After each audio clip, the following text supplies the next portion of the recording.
Next tonight, the parents of children with special educational needs in Derby say they fear many youngsters may miss out on transport to and from school.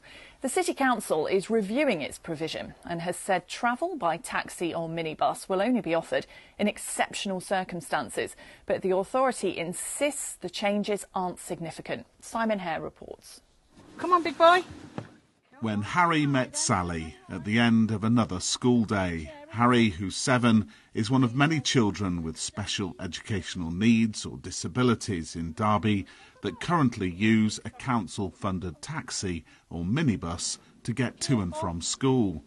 But a review of that service says it will only be offered soon in exceptional circumstances.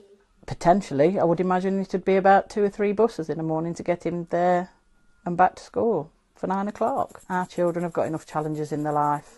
They don't need the mums and dads stressing constantly over having to fight for one thing or another for them. Can they reasonably be expected to walk to school?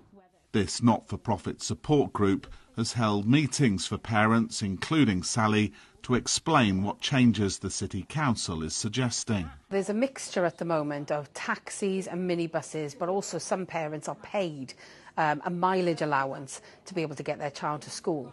We're not actually sure what's going to happen and who is going to be eligible, because the criteria is going to change and making it more difficult really for people to be able to gain access to this transport. And Chrissa's colleague Sarah has recently successfully challenged similar changes in Derbyshire. We're just really concerned that SEND children will be, the ones that currently are eligible won't be eligible from September, so a lot of them will likely have their transport removed, and new applications that go in, they're not even going to be told that minibuses and taxis. I was talking to someone earlier who hadn't even been given that as an option. She was told she could have a bus pass or mileage, and it was that or nothing.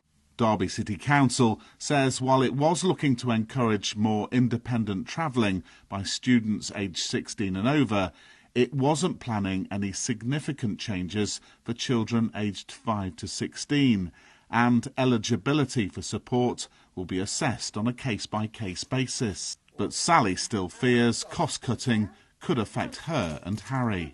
Every time there are cuts come up, it's either people with special educational needs or the elderly, the most vulnerable people. It's tiring, mentally tiring. Harry's got enough challenges as it is. He doesn't need me fighting all the time for things. Simon Hare, BBC East Midlands Today, Derby.